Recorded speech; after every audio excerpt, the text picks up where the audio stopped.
அஸ்ஸலாமு அலைக்கும் வரஹ்மத்துல்லாஹி வபரகாத்துஹு. இந்த வீடியோவில் நம்ம முஸ்லிம்களின் திட்டங்கள் எப்படி இந்த போரை அணுக போகிறார்கள் என்று பார்க்கலாம். நபி ஸல்லல்லாஹு அலைஹி வஸல்லம் அவர்கள் படையுடன் ஒரு இடத்தில் முகாமிட்ட போது அபூபக்கர் ரலியல்லாஹு அன்ஹு அவர்களை அழைத்து குறைஷிகளின் எண்ணிக்கை, அவர்களிடம் உள்ள ஆயுதங்கள் போன்றவற்றை அறிந்து வருவோம் என்றார்கள். எதிரிகளை பற்றிய தகவல்களை சேகரிப்பது போரில் வெற்றி பெறுவதற்கு மிகவும் முக்கியம். அதேபோல் சில சமயங்களில் நேரடியாக எதிர்கொள்வதை விட புத்திசாலித்தனமாக நடந்து கொள்வது நல்லது. நம் நபி ஸல்லல்லாஹு அலைஹி வஸல்லம் அவர்கள் அல்லாஹ்வின் உதவி மீது முழு நம்பிக்கையும் வைத்திருந்தார்கள்.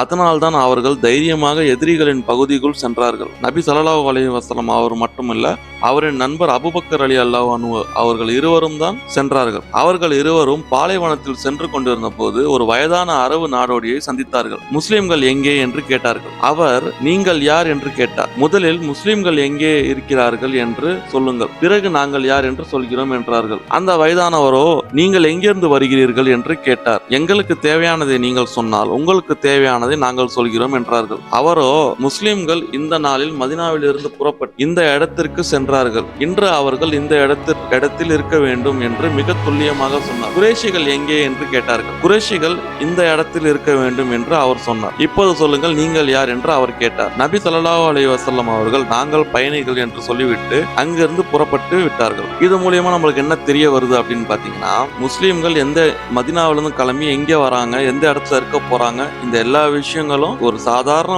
ஒரு அரபு நாடோடிக்கே தெரிஞ்சிருக்குன்னா அந்த குறைஷிகளுக்கும் தெரிஞ்சிருக்கும் அப்படின்றதுதான் இந்த விளக்கம். ஆனா நபி ஸல்லல்லாஹு அலைஹி வஸல்லம் அவர்களுக்கு ஒரு சிறந்த பழக்கம் இருந்தது. அவர்கள் ஒருபோதும் மக்களை கவலைப்படவோ பதற்றப்படவோ வைப்பதில்லை. இன்றோ நாம் ஒரு செய்தியை கேட்டவுடன் அதை பெரிதுபடுத்தி பிரச்சனையை உருவாக்குகிறோம். அல்லாஹ் சுப்ஹானஹு வ தஆலா குர்ஆனில் நயவஞ்சகர்கள் எந்த ஒரு செய்தியையும் உடனே பரப்பி விடுவார்கள் என்று கூறுகிறான். அவர்கள் அந்த செய்தியை நபி ஸல்லல்லாஹு அலைஹி வஸல்லம் அவர்களிடமோ அல்லது அதிகாரம் உள்ளவர்களிடமோ கொண்டு சென்றிருந்தால் அதை எப்படி சமாளிப்பது என்று அவர்களுக்கு தெரிந்திருக்கும். நபி ஸல்லல்லாஹு அலைஹி வஸல்லம் தகவல்களை சேகரிக்க மேலும் சிலரை அனுப்பினார். அவர்களில் ஒருவர் அலி ரலியல்லாஹு அன்ஹு. அவர்கள் தண்ணீர் எடுக்கும் இடத்திற்கு சென்றபோது குறைஷிகளுக்கு தண்ணீர் எடுத்துக் கொண்டிருந்த 2 சிறுவர்களை பிடித்தார்கள். அவர்களை நபி ஸல்லல்லாஹு அலைஹி வஸல்லம் அவர்களிடம் அழைத்து வந்தார்கள். நபி ஸல்லல்லாஹு அலைஹி வஸல்லம் அவர்கள் அந்த சிறுவர்களிடம் குறைஷிகள் எங்கே என்று கேட்டார்கள். அவர்கள் பள்ளத்தின் மறுபுறம் இருக்கிறார்கள் என்றார்கள். அவர்கள் எத்தனை பேர் என்று கேட்டார்கள்.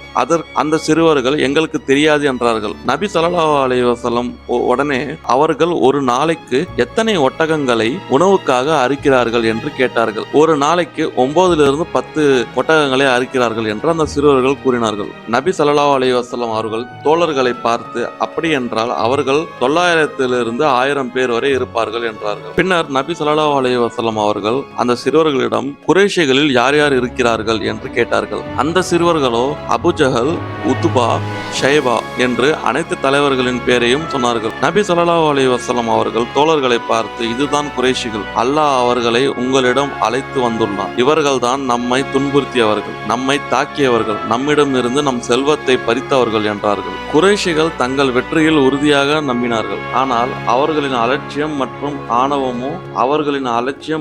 ஆணவம் அவர்களின் தோல்விக்கு வழிவகுத்தது.